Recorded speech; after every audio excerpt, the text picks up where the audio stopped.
पत्नी के प्यार में ऐसे खोए, सांप को रस्सी समझकर छट गए छत पर। तुलसीदास जी अपनी पत्नी रत्नावली से बहुत प्रेम करते थे। एक बार रत्नावली अपने मायके गई थी। तुलसीदास जी से रहा नहीं गया। उस रात भारी बारिश हुई थी। रत्नावली का घर नदी के उस पार गांव में था।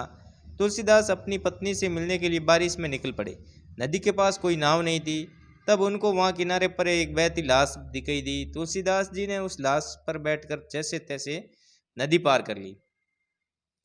पत्नी के घर पर पहुंचकर दरवाजा खटखटाया, लेकिन दरवाजा नहीं खुला। पत्नी दूसरी मंजिल पर सोती थी, इसलिए घर के पीछे जाकर ऊपर चढ़ने का रास्ता देखने लगे।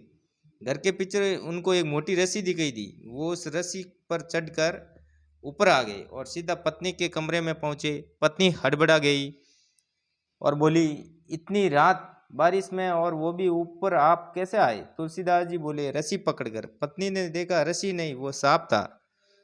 भगवान विष्णु पति की इस आसक्ति को देखकर पत्नी बोली, हे नाथ, मेरी देह से जितना प्रेम तुम करते हो, इतना प्रेम यदि राम से करते तो आपका जीवन धन्य हो जाता। पत्नी की ये बातें तुलसीदास जी के हृदय में उतर गई। उसी समय तुलसीदास जी घर से निकल गए और चित्रकूट में एक कुटिया बनाकर रहने लगे।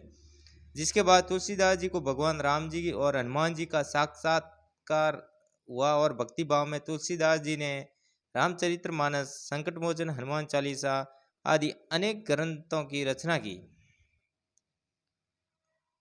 जीवन की दिशा बदलने के लिए एक वाक्य, एक शब्द, एक व्यक्ति काफी होता है। जीवन में आगे बढ़ने के लिए यदि कोई मौका आए तो उसको हासिल कर लेना चाहिए।